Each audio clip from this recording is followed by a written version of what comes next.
Bueno, bueno, bueno.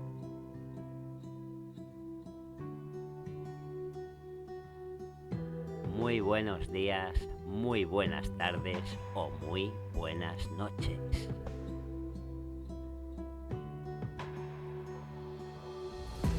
Mi nombre es Karel Nodí y es para mí todo un honor el poder daros la bienvenida a un nuevo episodio del podcast de los poemas del dragón.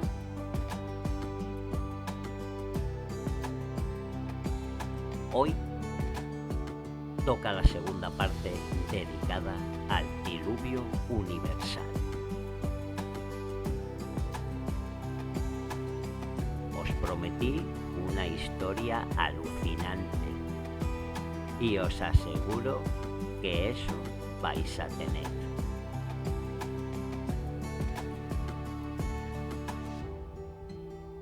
Quiero dar la bienvenida a todos los nuevos y a todas las nuevas que os estáis sumando a mi locura. Os agradezco que me prestéis un poco de vuestro tiempo escuchando mis historias.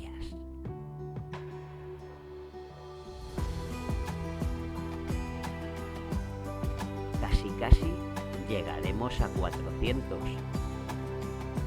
o a 300, quién sabe. Ya sabéis que a mí lo que me gusta es ir directamente al asunto. Por tanto, vamos a comenzar con un pequeño poema y nos metemos en aguas peligrosas.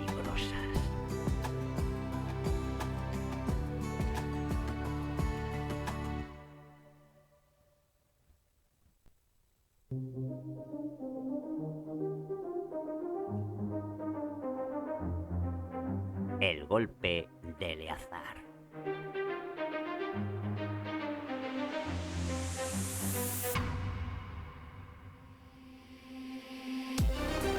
Un día el cielo se oscureció y una bola de fuego surgió.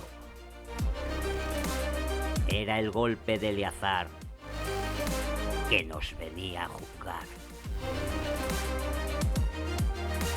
El mar se agitó con furor y una ola gigante se alzó. Era el golpe de Eleazar que venía a castigar.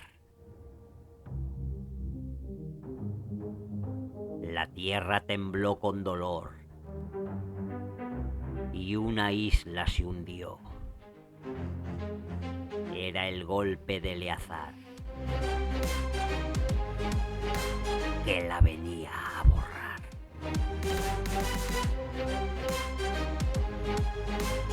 El mundo se inundó de horror y solo unos pocos se salvaron.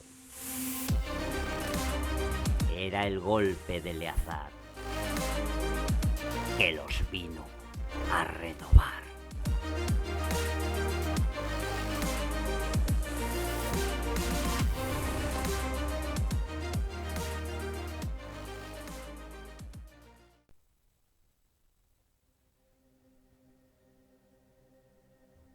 ¿Qué os parece si seguimos nadando un poquito en estas aguas revueltas y turbulentas? Ahora me gustaría contaros la versión que tenía Alexandre Eleazar, al cual, si queréis, dedicaré un episodio. Pues yo creo que su teoría acerca de la humanidad, de los payos y los veres, sin duda que es fascinante y que realmente tiene muchas cosas que, que me parecen bastante, o mejor dicho, curiosamente certeras. Da una cierta verosimilitud a cosas que no casan, independientemente de que es una auténtica locura todo y que la historia pues es bastante densa, bastante complicada y bastante difícil de entender, haciendo un conglomerado de todo, absolutamente todo lo que se conoce de la historia y de lo que no se conoce, aunando todo tipo de teorías. Bueno, es una auténtica locura. Ya sabéis que yo tengo la misión de contaros historias y que vosotros sois los que tenéis que disfrutarlas. O las que tenéis que disfrutarlas. Que discernirlas y que ver qué tanto de verdad o de mentira tiene. Y, y seguid este consejo. Olvidaros de lo que puedan pensar o dejar de pensar, porque tened en cuenta que miles de millones de personas tienen una creencia ciega en algo que es indemostrable. Por tanto, no tengáis miedo en leer cosas nuevas. Y tampoco creáis todo lo que leéis, ni todo lo que escucháis, ni muchísimo menos. Pero yo tengo una manera de pensar y esa se basa en que cuanto más información reciba, buscada por mí, cuanto más busque, más hallaré. A modo de resumen os puedo decir que él dice, este tal Alexandre Eleazar, que nació en Damasco creo que en 1920 y murió en 2004, no sé si en Barcelona, no tengo muy claro, no lo sé, la verdad que no lo sé, y bueno, tampoco tiene mayor importancia en el momento de ahora, de lo que vamos a hablar. Pues él relataba que era descendiente de los Romanov, de los cuales seguramente ya dedicaré también un episodio, y quizás en ese episodio entendamos muchos de los acontecimientos actuales, y que él decía que estudiando textos refutados y legibles llegó a la conclusión de que el idioma primigenio del hombre era el Engoa, perdón, del cual partiría el actual euskera. Más bien, más exactamente, sería el antiguo euskera, pues este también fue manipulado en el transcurso del tiempo, pero bueno, todavía tiene ciertas similitudes. Ya os digo que él eh, decía que era descendiente de los Romanov, de Catalina Romanov, que huyó cuando fueron asesinados, y que ella se casó con el rey Faisal, perdón, y que este Alexandre sería su descendiente, su hijo. En la película de Anastasia creo recordar que se contaba esa historia de los Romanov, pero la que se salvaba no era Catalina, sino la chica que saldría en esta película, que no he tenido el gusto de ver. Ciertamente no he visto esa película y no la tengo entre mis planes actualmente, también os lo digo. Pero bueno, os lo he dejado a modo de que vosotros, si queréis, podéis ver la película y bueno, pues entendéis un poco la historia, bueno, blanqueadita y muy tal, de lo que, bueno, pues Rasputín y toda esta época de los zares y el final de lo que fue la antigua Rusia para convertirse en lo que fue después, y actualmente pues veremos a ver camino de que está para construirse. Yo os estoy resumiendo, pero que mucho, eh, lo que sería más o menos la teoría de Alexandre Eleazar y quién sería él. Ya os digo que si queréis haremos un programa dedicado a ello, pero hoy lo que quería traeros era su versión acerca del diluvio universal. Si bien es cierto que era necesario, o es bastante necesario, que os cuente un poco, pues eso, qué es lo que él contaba. Él habla de una raza que vino a la Tierra, los Paios, y que sometió a otra conocida como los Veres, que sería propiamente la conocida como la raza blanca o raza aria. Cuenta que la raza terrestre, la propia de la Tierra, serían los Níger, que serían la raza negra, y que las otras serían extraterrestres. Es decir, que la de aquí sería la raza negra y luego habrían venido otras dos razas, que serían la amarilla y la blanca. Luego el resto de todas las razas pues provendría del mestizaje que se fue realizando a lo largo de los años. Los payos cuenta que se infiltraron en las antiguas civilizaciones humanas, como fueron la Atlántida, como fue Lemuria, como fue Sumeria, o también en Egipto, los mayas, y que se hicieron pasar por dioses. Manipularon el ADN de los humanos para crear razas híbridas, como serían los Nefilín, los Anunnaki, los reptilianos y los grises. Y estas razas sirven a su vez a los payos como intermediarios, como soldados, sacerdotes y esclavos. También cuenta que los payos impusieron su cultura, su idioma, su religión y su sistema económico a los humanos y los sometieron a un régimen de terror y de violencia. Él cuenta que los Veres, pues, vivirían en contacto con la naturaleza, serían mucho más humanos, serían mucho más... pues ya sabéis, más pegados a lo que sería la propia humanidad. Y que estos otros, al final, si veis, pues aquí se les da otro nombre, se les da un nombre, pero al final estamos hablando de lo mismo, estamos hablando, pues eso, de extraterrestres, de buenos, de malos, de manipulación, pero ya os digo que armó bueno, son 3 libros, me parece, los que hay actualmente y deben ser pues 1800 páginas tranquilamente, todo de información, de datos, de...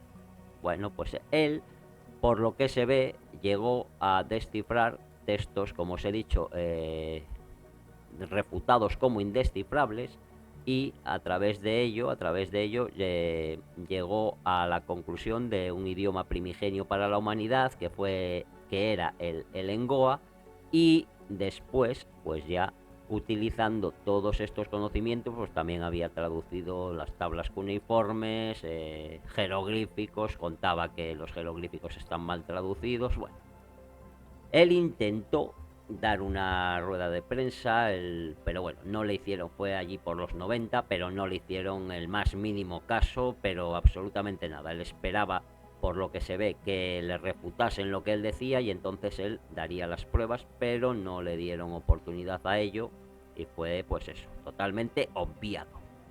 Vamos.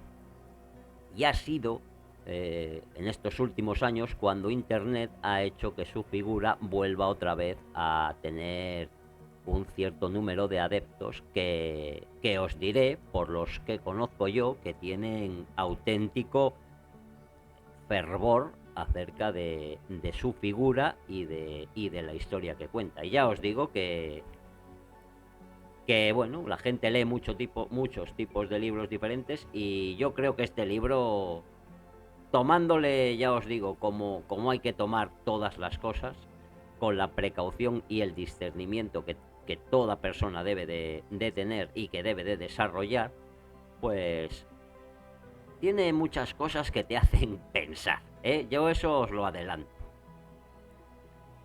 Él cuenta que los payos han sido responsables de los principales acontecimientos históricos que han marcado el destino de la humanidad, como han sido las guerras, las revoluciones, las invasiones, los genocidios, las epidemias, las crisis, los atentados, los asesinatos, los falsos mesías. Él cuenta una historia de Jesús que en realidad se llamaba, según él, Jesús. Y bueno, cuenta una historia muy diferente, estamos yéndonos muchísimos años antes. Luego relata que el Jesús ese que fue crucificado y pasado a la historia era simplemente un mercader que nada tenía que ver. Y bueno, pues, cuenta una serie de arma otra historia sobre la historia. Y se remonta a, eso, a bastantes años atrás.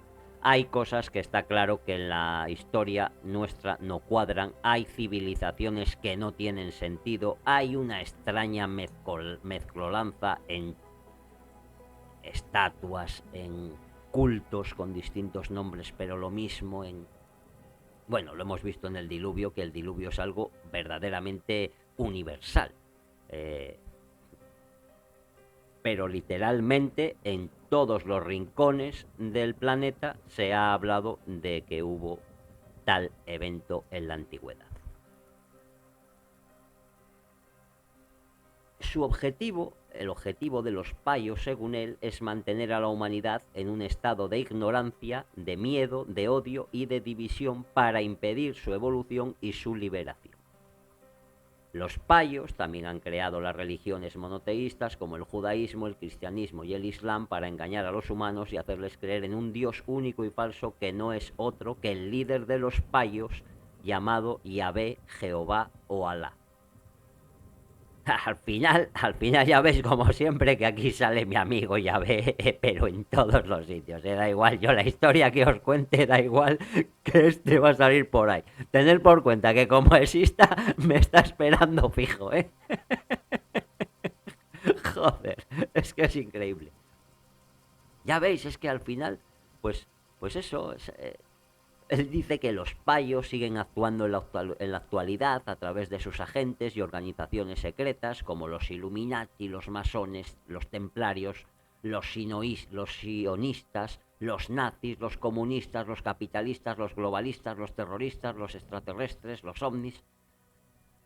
Yo aquí os tengo que decir que veis donde yo encuentro la similitud. Para mí, sea quien sea ese grupo que él los llama así, han estado en todos los lugares y en todos los eventos metidos. Yo estoy seguro que estuvieron detrás de lo que hicieron los nazis. Y estoy seguro que estaban detrás de lo que hacían los comunistas. Y él arma una historia aquí de que ya veis, bueno, fueron los comunistas los que echaron a la familia Romanov, los que se aposentaron en el poder, después entraron en eran amigos de los nazis, pues se llevaban bien, su enemigo eran los judíos, luego se cambiaron las tornas, el enemigo de los nazis eran los comunistas y bueno, y luego ya se ha hecho toda esta historia al final que uno se pone a pensar y dice, Dios, a mí nunca me ha cuadrado nada, nada, pero nada, mira que yo he usado tiempo y tiempo en leer historias, en leer historia y al final porque yo no penséis que lo que leo es una persona, lo primero que tiene que leer es la historia que se le cuenta para poder luego leer otro tipo de historias y ver que tiene sentido o no, pero solo leer este tipo de historias pues estarías igual de, bueno, estarías bastante perdido en el sentido de que no sabes lo que te están vendiendo, ¿eh? Tú siempre tienes que saber qué producto vas a comprar. Si no lo sabes, pues puede ser que tengas suerte, puede ser que no tengas suerte en lo que has comprado. Al final, el plan de estos payos es el caos y el apocalipsis en el mundo para instaurar un nuevo orden mundial en el que los humanos serán esclavos de los payos y de su dios falso. Los payos también pretenden destruir la Tierra y escapar a otro planeta con sus recursos y sus esclavos. Todas estas historias ya veis que se oyen bastante, ¿eh? Bastante en todo esto de la conspiración se oye bastante. Estos libros, esto que yo os estoy contando es del año 1985. No existía nada de lo que hoy existe y ya veis que habla exactamente de ese grupo que nadie le da nombre, pero bueno, él le da el nombre de los payos y es que al final uno se queda bastante estupefacto al escuchar esta versión. Os voy a hacer una pequeña síntesis de todo ello que me ha animado un poco y ya porque creo que así vais a entender mejor de qué se trata esto de eso de qué fue la idea que tiene él de lo que fue el diluvio universal. La siguiente versión de la historia que os voy a contar es sensiblemente muy diferente a la relatada por nuestros maestros de historia en las escuelas, ¿eh? Eso ya os lo advierto.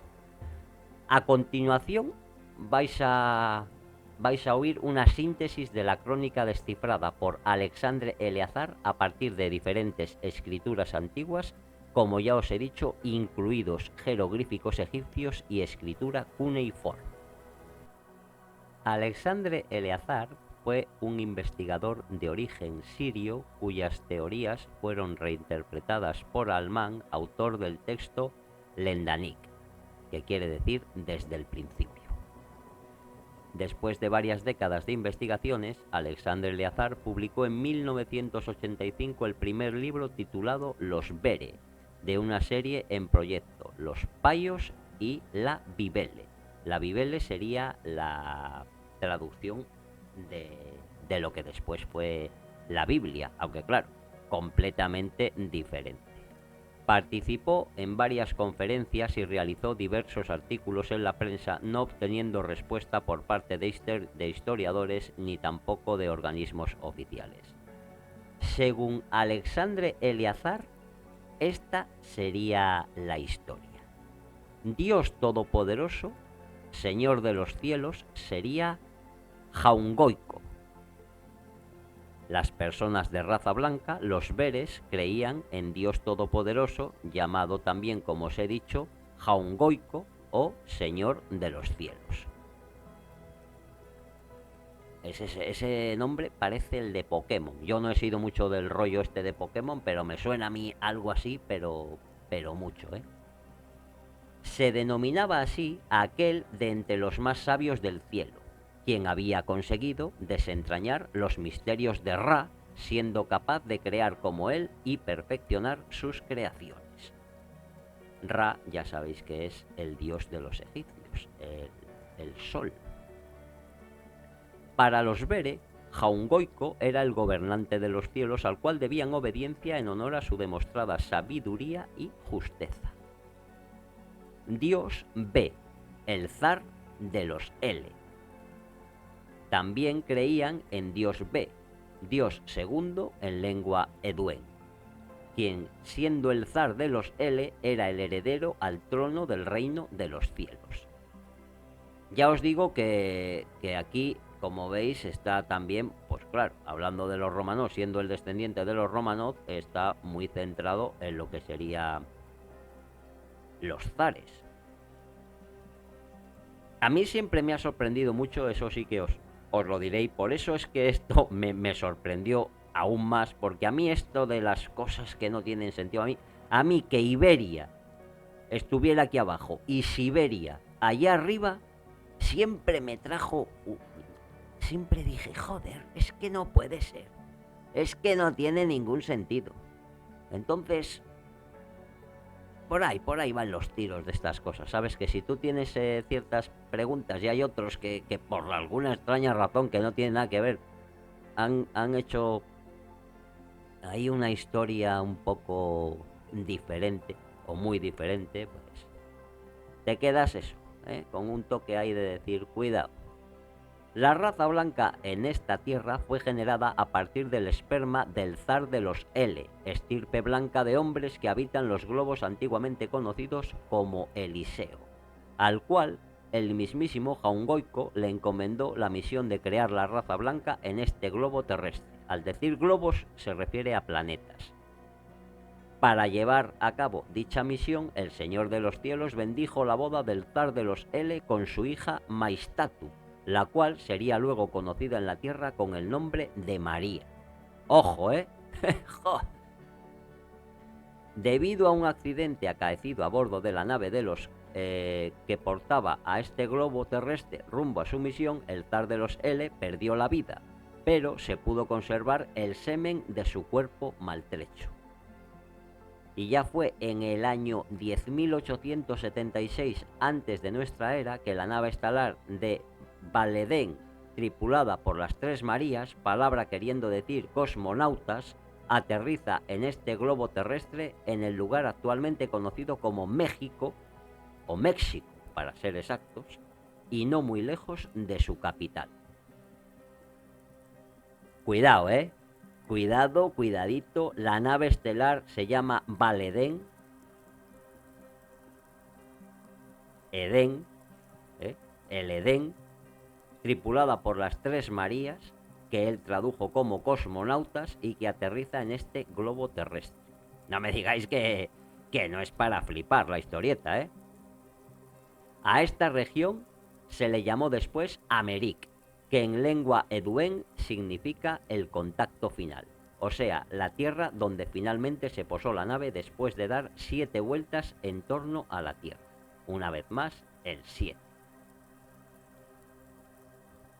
Ya en la Tierra, el semen conservado del zar de los L fue introducido por inseminación artificial en la matriz de María, la cual 9 meses después concibió al bebé, el pequeño B.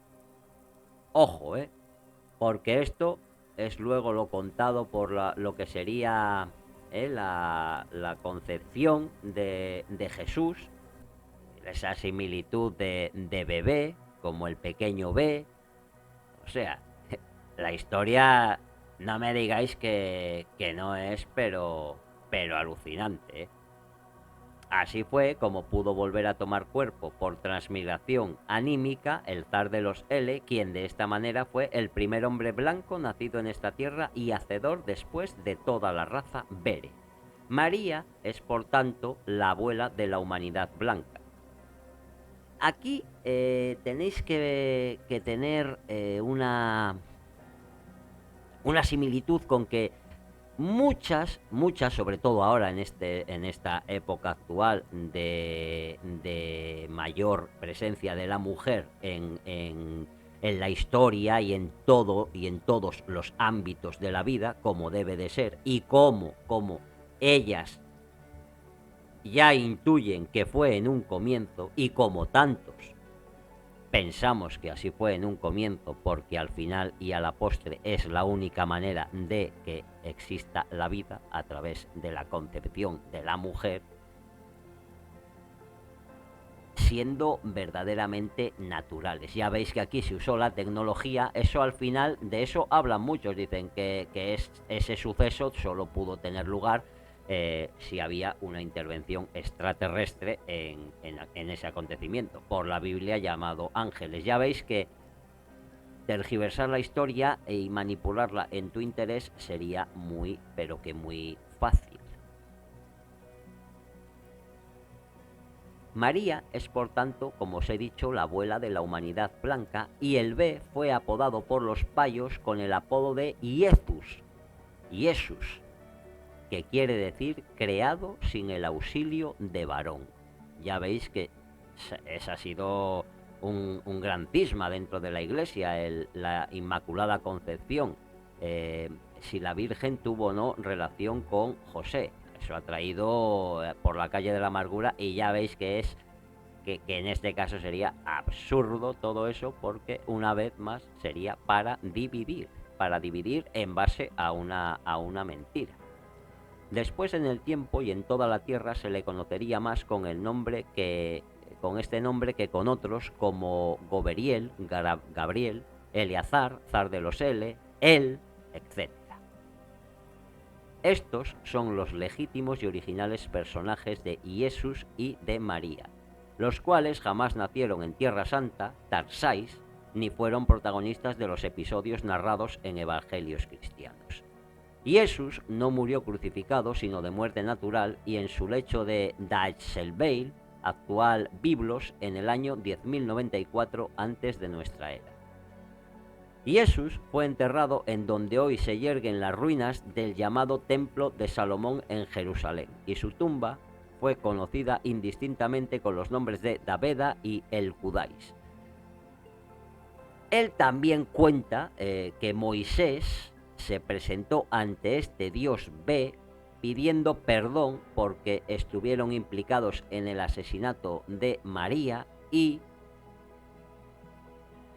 al asesinato de Jesús. Ya veis que en la Biblia están metidos los judíos. Bueno, pues ellos pidieron perdón y fueron perdonados por el dios B, y ya veis aquí que habría una mezcla terrible, porque ellos adorarían a Yahvé, que sería el opositor, y fueron perdonados por Dios. Pero si veis la similitud, Jesucristo también vino, es decir, ese Jesús de la antigüedad convertido en Jesús, en un personaje ficticio en la actualidad, y que, como decimos, descansaría su tumba, habría estado en lo que sería, y lo único que queda es el muro de las lamentaciones, y él cuenta que ellos están ahí golpeándose con ese gesto famoso que veis de golpear con la cabeza, sería en consecuencia a pedir perdón por su acto. Y esto también estaría detrás de que hayan sido perseguidos a lo largo de toda la humanidad, de su historia, por haber realizado este acto. Bien, ya veis que es otra manera de contar la historia en la que una vez más el pueblo judío vuelve a salir mal parado. Una vez más, al final, ya veis. Él dice que María fue sepultada en Damasco, enterrada en una necrópolis especialmente construida para tal fin en Baalbek. Esta necrópolis sufrió importantes destrozos tras el diluvio universal, que él lo llama el golpe, por lo que el sarcófago fue llevado por los árabes a Seirí, lo que sería la actual Damasco. Debido al espantoso crimen cometido por los Caín, es decir, por los judíos al asesinar con piedras a María, los judíos serían aquí los hijos de Caín. Ya hemos hablado de ello, ya sabéis que también Goebbels de los nazis les consideraba hijos de Caín y por eso les marcaba con la estrella de David, con la marca de los judíos. Pues ellos fueron los que asesinaron con piedras a María, hija de Dios Todopoderoso, en Sudán, Obeidu, el Obeid. Jaungoiko decide entonces castigar a la humanidad y recordarles su inmenso poder y voluntad, y que siempre está presente en todos los actos de los hombres. Y así fue como se produjo el golpe, el cual se recuerda aún en todas las leyendas de los pueblos de esta tierra y ha sido llamado de numerosas maneras, siendo la más conocida como diluvio universal.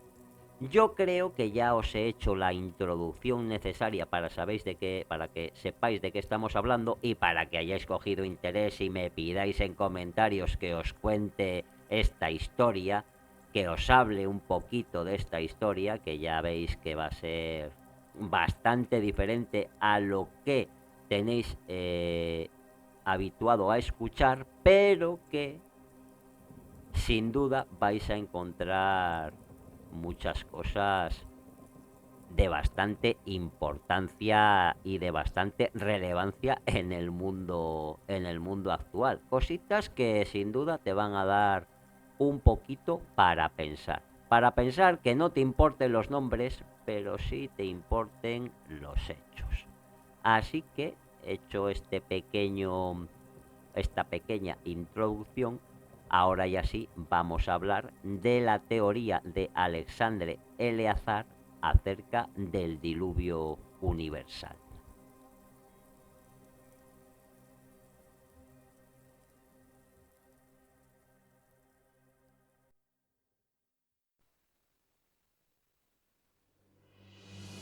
Bienvenidos buscadores. Todos tenemos un dragón interior. El mío susurra poemas y yo se los escribo. Mi nombre es Karel Nodin y os invito a un viaje a través de la magia y el conocimiento a un mundo místico y maravilloso. Es para mí todo un honor el daros la bienvenida al podcast de Los Poemas del Dragón.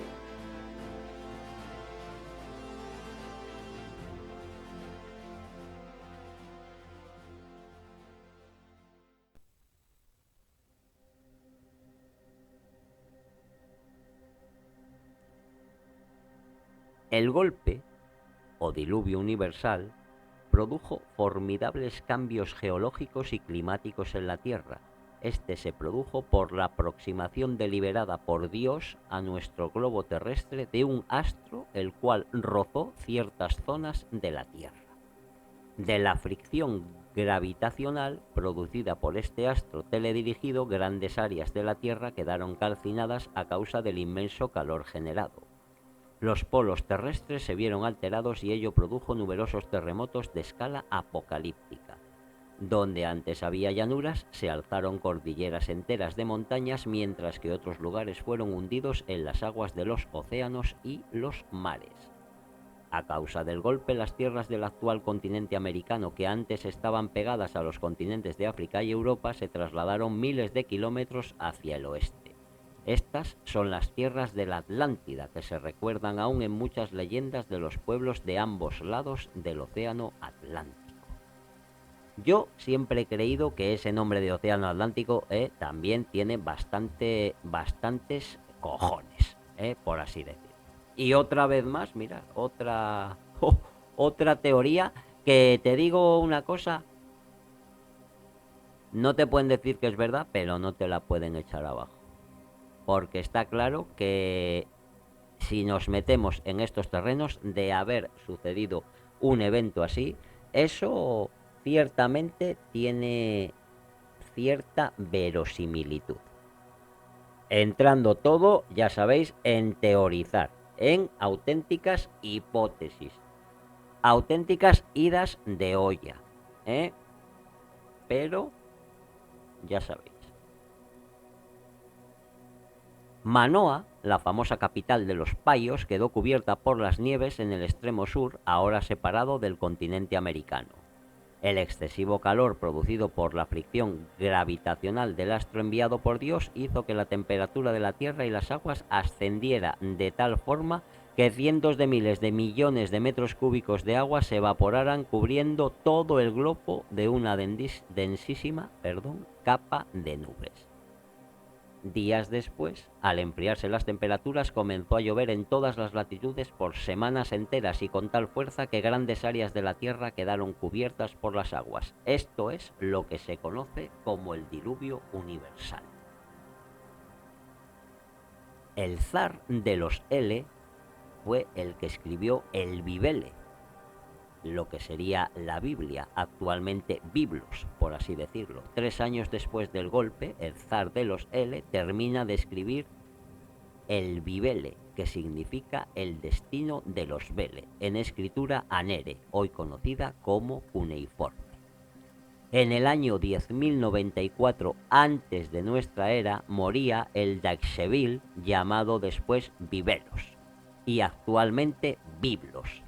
El golpe sería el primer aviso para la humanidad, demostrando con él lo que podría ocurrirles más adelante en caso de no querer acatar los designios del cielo. El B advirtió a los justos en su Onué, consejo. Pocos escucharon la advertencia, pero el primer golpe llegó. Muchos se rieron de quienes creyeron en Onué. Estos, siguiendo instrucciones, construyeron grandes arcas donde guardaron a cuantos animales pudieron cobijar por parejas, hembras y machos. Luego se refugiaron en ellas los creyentes en el consejo de Dios y sus familias. Otros se hicieron con barcazas que prepararon para la catástrofe decretada por el cielo. Pero la gran mayoría de la humanidad no hizo caso del consejo dado por Dios. Bebían, comían y disfrutaban sin prestar atención a la advertencia. El golpe o el gran diluvio aconteció en el año 777 de la llegada de las Marías, que fue el 10.099 antes de Cristo. Ya veis, una vez más, cogiendo aquí los números cabalísticos también por excelencia. Dios hizo traer de las lejanías del cielo un globo ya muerto para hacerlo chocar con la tierra. La luna. Curioso. La luna, curioso. La luna, que es el símbolo de los Ver, y que encontraréis en numerosas banderas. Ya veis ahora los conflictos que están teniendo lugar. Buscad banderas, buscad. Luego vamos a hablar un poquito de esto también, que os va a parecer interesante. Estoy animado. Al producirse el choque, se turbó la órbita del globo terrestre y la Tierra tembló en toda su extensión, produciendo una gran desolación.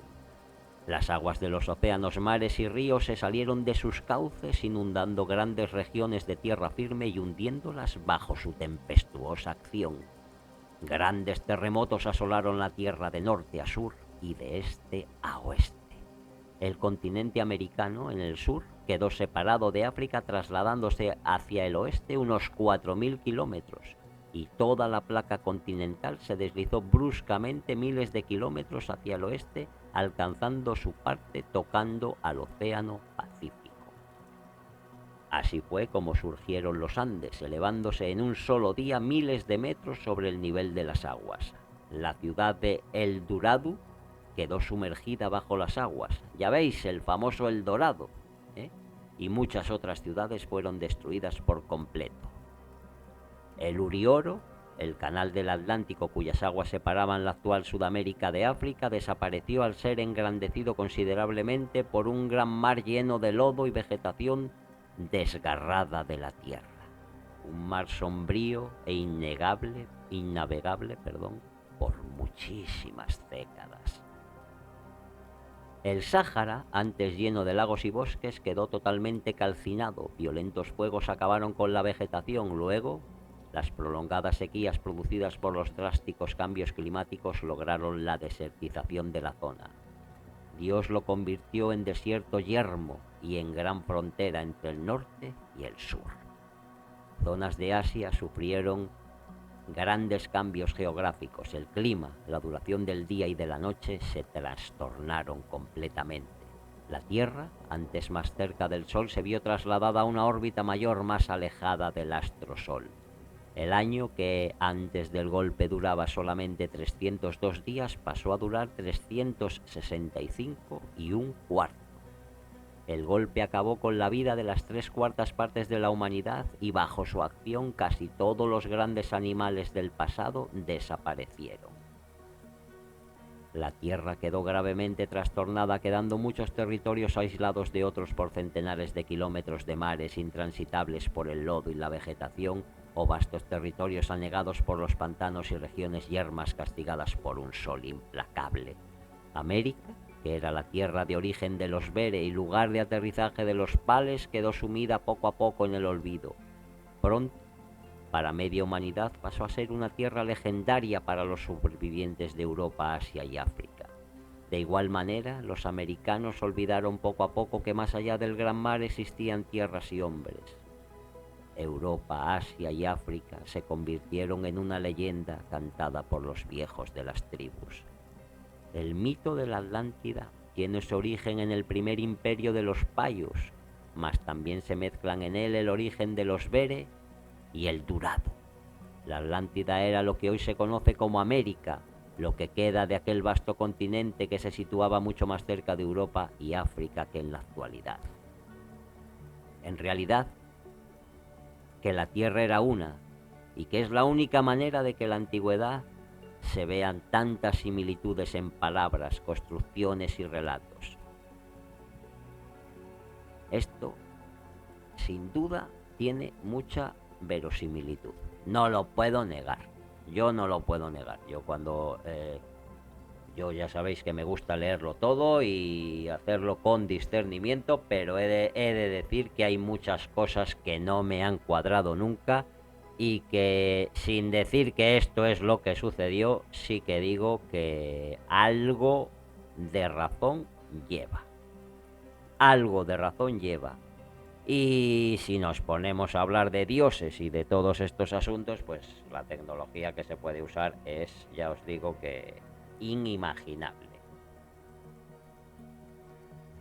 Es muy cierto también que existen ilustraciones antiguas donde no aparece la luna y luego otras ilustraciones donde ya sí aparece. ¿Qué es que no había luna entonces? No sé. Son preguntas que quedan en el aire, porque efectivamente esas ilustraciones existen. Esas piedras en las que no aparece grabada ninguna, no digo piedras redondas, sino piedras, o sea, es que es así, es que es evidente que algo extraño hay dentro de toda esta historia. Para algunos teóricos de conspiraciones y para algunos, en fin, para cierto tipo de gente, la Luna es un satélite artificial, colocado ahí artificialmente. Esto ya se asemejaría también con esta historia. La gente también se pregunta sobre la cara oculta de la Luna, si es donde estaría este golpe reflejado. Para otros es muy extraña la situación que tiene la Luna. Y lo que yo creo que es innegable es que algo golpeó la Tierra en la antigüedad. Y si nos ponemos a hacer hipótesis, pues este algo que golpeó pudo perfectamente crear los desiertos y también pudo provocar tsunamis a la par que un invierno propio al que se produce tras la erupción de un gran volcán. Al subir el polvo en suspensión y tapar el sol, produciría esto también, con lo que hemos dicho antes, una época de glaciación, lo cual todo ello no me cabe duda de que sucedió en la antigüedad. Y más o menos una glaciación se supone que hubo hace 10.000 años, yo creo, más o menos por ahí. No sé. Algo sin duda que sucedió. ¿Por qué sucedió? No lo sé, eso lo dejo en vuestra elección. Como siempre, a mí lo que me gustaría es que me dijerais qué opináis de esta teoría de Alexandre Eleazar, qué opináis del diluvio, si queréis algún episodio que esté expresamente dedicado a esta teoría de los payos y los veres y de la creación de la humanidad. Ya os digo que yo conozco varias historias de la creación de la humanidad y que si cambias nombres tampoco tienen tanta diferencia, ¿eh? Y eso ya te hace que dudar. Yo, si me permitís daros mi opinión, siempre he creído que Jesús nunca fue quien se contó. Nunca, jamás. Que se basó una vez más en alguien que vivió anteriormente, aunque lo cierto es que su legado a día de hoy sigue perdurando. Pero ¿el de quién? ¿El de quién es el que perdura? Siempre he creído que la Iglesia no defiende ni defendió jamás su legado. Jamás en la vida. Y también he pensado que ese Jesús jamás murió en la cruz. Lo cual me lleva a que si alguien le llama Jesús y dice que no murió en la cruz, pues mira, tendría bastante sentido. Pero de esto también vamos a hablar en un episodio, si queréis que hablemos de estas teorías. Cuando hable de estas teorías os daré algunos datos. Y así ya vosotros sacáis vuestras propias conclusiones, para que busquéis y para que indaguéis si os apetece. Jesús sería el dios B, enviado por el dios primigenio, cuya personalidad fue suplantada por Yahvé, que sería el dios falso, y quizás ahora entendáis un poco más por qué para algunos Yahvé es considerado un extraterrestre, un dios de la guerra, un dios de la tormenta. También es adorado, pero he de deciros que la mayoría de las veces es de una manera irracional, porque quien ha leído verdaderamente cómo actuaba ese dios, para otros es el Nil, sería al final da igual el nombre, parece ser que hubo alguien que suplantó al verdadero. Y luego ya otro día también hablaremos de ese mismo dios y de cómo habría creado esta otra realidad donde estamos. Bueno, una movida ya más rollo Matrix, que yo creo que también os va a parecer interesante, porque yo ya os he dicho que os voy a contar lo que no tiene nadie, información para contaros. ¿Qué pensabais que iba a decir? Alguna burrada, ¿eh? Ahora vais a ver cómo... Ahora vais a ver cómo no es nunca nada lo que parece. Cómo las cosas son muy diferentes en muchas ocasiones a lo que se cree. Los símbolos payos, es decir, los animales que representan a esta raza, serían el león, el dragón, la serpiente, el toro y el delfín. podéis ver leones en las cortes, podéis ver dragones en China, podéis ver cómo ha sido representada la serpiente en numerosas culturas. Entenderéis por qué también uno de sus símbolos, uno de sus animales es el toro, porque he de adelantaros que Hispania, fue un imperio pale. ¿Os acordáis que en el imperio español no se ponía el sol? ¿Os acordáis? Pues aquí os dejo más cosas para que penséis. Sus colores, los colores de los payos, son el rojo, representando la sangre, y el amarillo, representando el oro. Rojo y amarillo, como la bandera de Hispania, de España. Todos los países que llevan estos colores en sus banderas son súbditos o colonias de los payos o españoles de Hispania, porque él consideraba o considera que los payos son los españoles.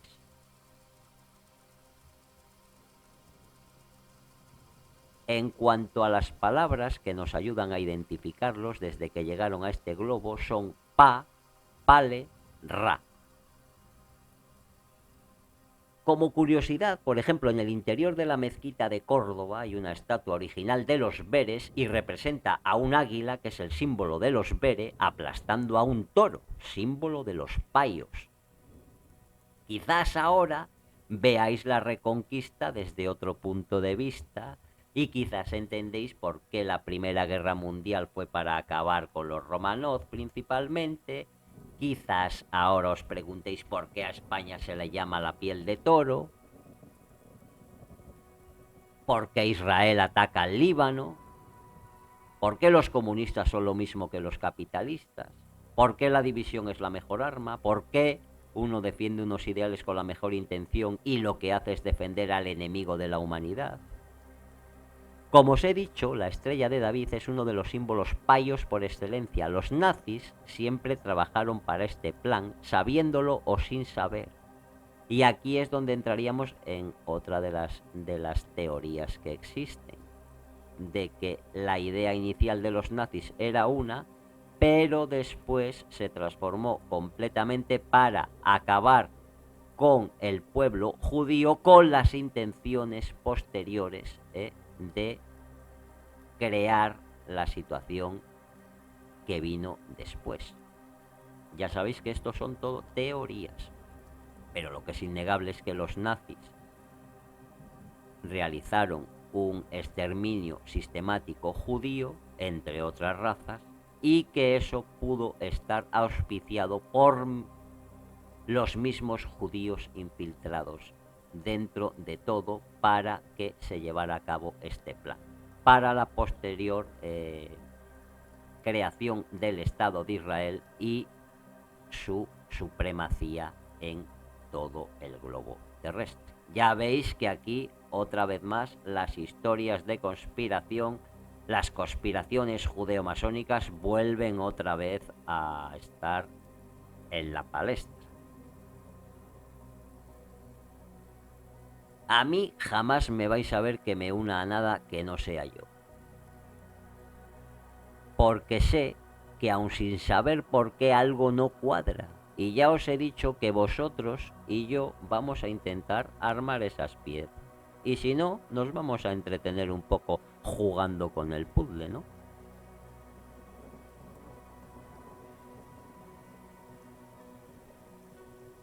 Los símbolos Bere os los voy a decir ahora, para que también tengáis este lado de, o esta raza representada, que sería la raza buena, la raza benevolente. El águila, el búho, el cordero y la tortuga son sus símbolos por excelencia. Ya veis que los Bere, que serían la raza blanca, estaría bastante relacionado con el mundo árabe, pero no es nada relacionado con el mundo musulmán, aunque si bien ya sabéis la relación que tienen los musulmanes con el cordero, por ejemplo, Luego está claro que similitudes se cogieron de todas estas historias. Está claro que los musulmanes, los judíos y los cristianos comparten el mismo Dios y por lo tanto comparten el mismo origen. Esa es la realidad. Ahora bien, aquí te cuenta alguien por qué eso se realizó así. Los colores de los Bere serían el verde de los Bere o Bele y el azul de los Edu o Eduen. Vosotros veréis estos colores en numerosos países, por ejemplo, africanos, en países árabes. Vais a encontraros con sus símbolos, con sus animales, con sus colores. Las palabras o letras que representan a los Bere son B, Bele, Bere, verdad, con B, libertad, también con B, porque él cuenta que con el paso del tiempo muchas palabras se les cambió la B por V para que no se reconozca su origen. También hay una estatua Bere en la mezquita de Córdoba donde se ve al dios B venciendo al león rojo payo. Yo os invito a que busquéis esos símbolos, busquéis esos colores, a que perdáis un poco de tiempo en ello, en las historias de las banderas que ha tenido cada país, que no han tenido los mismos colores. Ya os digo yo que os vais a sorprender. Por ejemplo, os invito a que miréis las banderas de Rusia a lo largo de su historia, que busquéis los colores y los símbolos y quizás le deis un poquito más de oportunidad a historias como estas. Yo creo que el programa de hoy está quedando bastante entretenido. La verdad que me está pasando bastante rápido esta hora y me gustaría acabar. Como yo soy cántabro, me gustaría también, aquí hay una historia acerca de los símbolos cántabros, de su historia, de su verdadero origen. Y creo que ya veréis como hay mucha gente, más de la que se cree, que está bastante puesta en este tipo de historias. Ahora me gustaría acabar contándoos o relatándoos un brillante texto de un paisano mío llamado Iván Guerrero, que se encuentra en el blog de claudioac.com. Y él lo que se pregunta es, ¿cuáles eran realmente los símbolos de los antiguos cántabros? Es complicado responder a esta pregunta, pero no imposible. Empecemos con el llamado labaro. Según la enciclopedia, en latín sería labarum y en griego lavapop, que significa bandera en castellano. Nos dice que era un estandarte que usaban los emperadores romanos, no creo que solo ellos, y que cuando el emperador Constantino abandonó el paganismo modificó el labaru sustituyéndolo el águila de Júpiter por el crismón o monograma de Cristo. Nos dice que la palabra labaro viene de la palabra euskera lauburu, que significa lau, 4 y buru, cabeza. Por lo tanto, su significado en castellano sería 4 cabezas. Yo creo que significa otra cosa esa palabra. Lau en samoano significa hojas y buru en igbo llevar, es decir, llevar o portar hojas. ¿Qué tipo de hojas? Tal vez sean hojas de roble o de laurel, y entonces serían símbolos beres. Oficialmente, otros dos símbolos característicos de los antiguos cántabros serían una cruz negra, parecida a la que se llama de San Andrés, y la esvástica. Creo que la cruz representa cómo fue crucificado Alejandro Magno según Eleazar. De ahí el color a veces negro. Y pienso que representa también los rayos que se cruzan de Zeus Júpiter, es decir, el poder de Dios y la energía de la creación cósmica. En cuanto a la esvástica, que no es un símbolo solo cántabro, sino que es un símbolo que proviene de la antigua Atlantis, él cree que está relacionado con la física cuántica y que puede significar algún tipo de vórtice electromagnético, como él ya intentó demostrar hace tiempo en un texto. La palabra Cantabria proviene posiblemente de la palabra cantaber ia o canta bere ia, Cantabere ia. Can, que en danés significa capaz de, o can, que en inglés significa poder, de ta, que en Hausa, lengua de familia afroasiática, significa frente a, y por último, bere, Gaia, es decir, tierra bere. Por tanto, los símbolos de Cantaberia o Cantabria serían sobre todo el águila dios, el roble, la corona de hojas de laurel o roble, de ahí lo de Lauburu o Lavaro, rodeado el águila y los rayos de Júpiter Zeus, el poder de Dios, debajo del águila o bien individualmente como el arco. Ya veis que aquí cada uno lo traduce utilizando aquí pues miles de idiomas para sacar una idea diferente a lo que se tiene.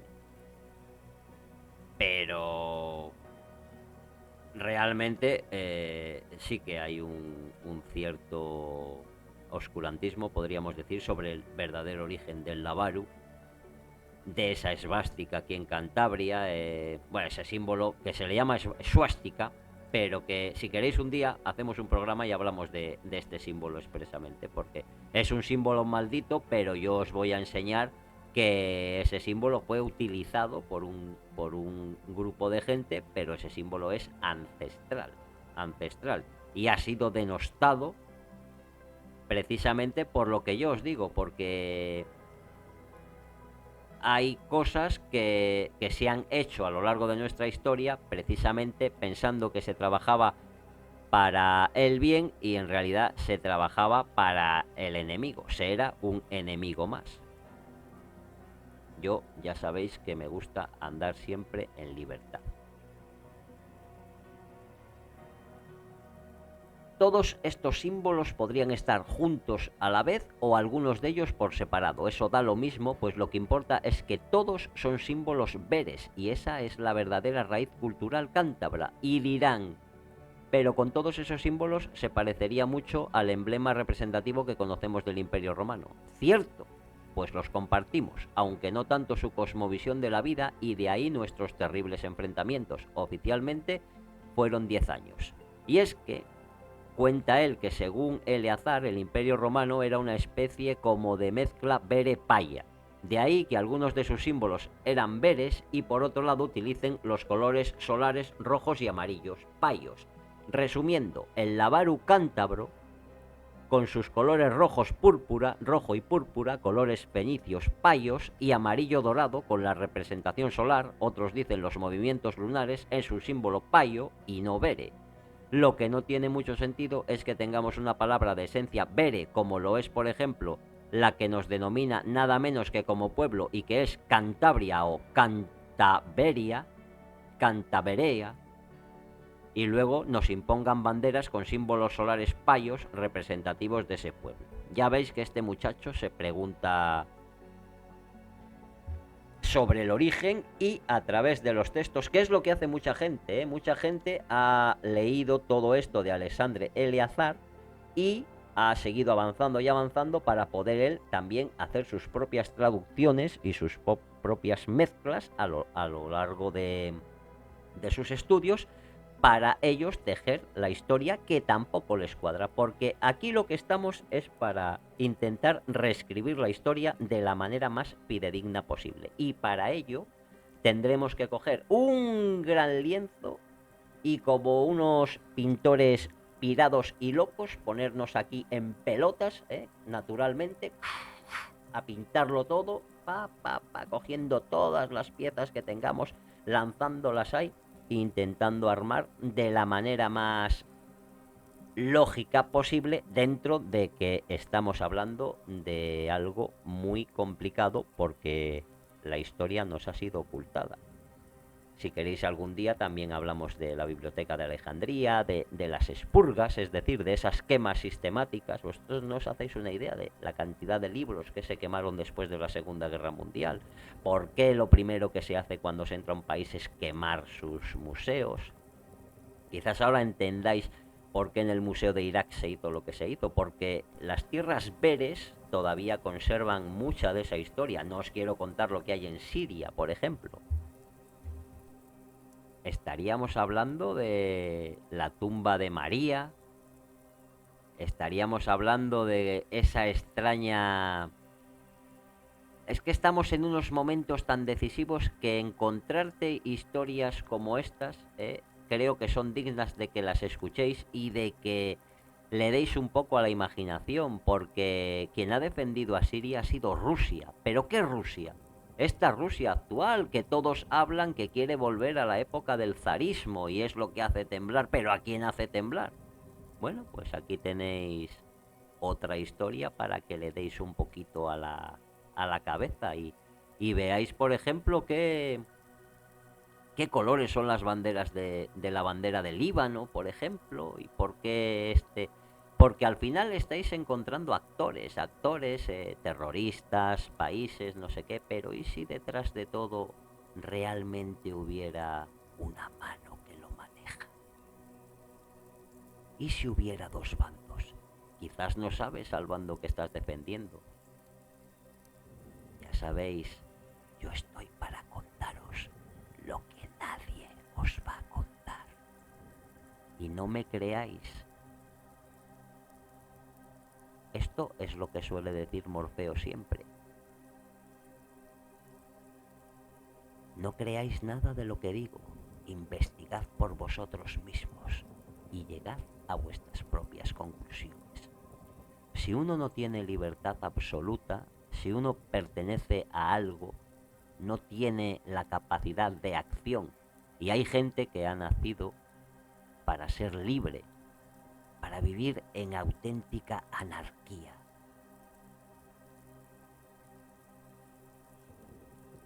Ya sabéis que si queréis podéis encontrarme en Instagram y en Facebook, donde en Facebook he creado un grupo expresamente del podcast de los Poemas del Dragón. En Instagram y en Facebook también estoy como los Poemas del Dragón, publicando un poema cuando menos al día, alguna frase, algún videopoema, gracias a Rocío Oviedo Martínez. Ya sabéis que también tenéis un correo electrónico si os queréis poner en contacto conmigo, que es lospoemasdeldragón@gmail.com, donde pues eso, me podéis contar alguna historia o si sois una editorial pirada y queréis ayudarme a publicar un libro, pues yo ya le tengo hecho. Y hoy ha sido un programa para mí sumamente entretenido y que me ha gustado mucho realizar. Si os ha gustado esto de esta teoría de Alexandre Eleazar, pues ya sabéis, dejádmelo en comentarios y hacemos algún episodio sobre ello, que tiempo vamos a tener de sobra y ganas también. Igual vemos la historia de otra manera diferente a la que se nos ha contado.